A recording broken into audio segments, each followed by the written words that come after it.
Yes, ma'am. Hey, Paige. I'm a senior at High Point University, graduating in May. And Congratulations. Thank you.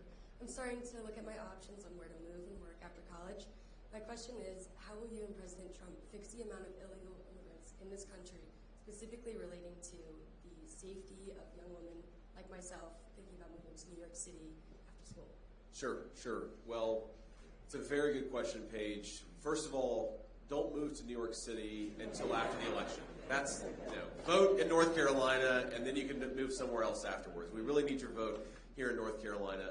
I mean, honestly, Paige, I wish I could give you a different answer, but I'd be very worried about moving to some of these, one-party states and one-party cities, because if you look at the levels of violent crime, especially assaults, muggings, things like that, they're moving in the wrong direction, and they're moving in the wrong direction in large part because we have let in massive amounts of illegal immigration into our country, and most of those people, thank God, aren't criminals, but a lot of them are, which is why we see increased levels of criminal behavior. I was asked by a news reporter, it's one of the most shocking questions I've ever been asked, where she said, aren't you guys overstating the problem of gang activity among illegal aliens because only a handful of apartment complexes have been taken over by criminal gangs? And my response was, are you hearing yourself? Only a handful of apartment complexes. Well, Paige, I don't want you to move into a complex that's been taken over by a criminal gang, and then some journalist is going to say, well, Paige, it's only a handful of apartment complexes, right? You've got to actually be able to enforce our borders. And specifically, there are three big things that Kamala Harris did that we're going to undo and accelerate so that we can actually get our border under control.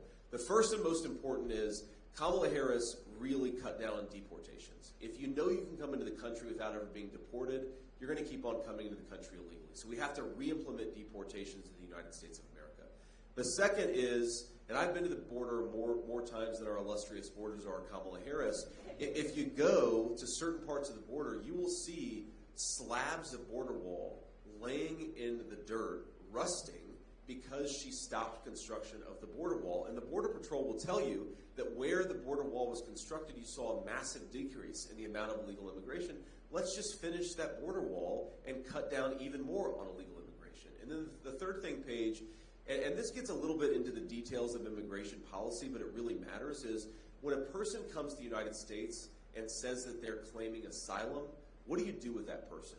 Donald Trump's answer was they have to stay in Mexico while that claim is adjudicated.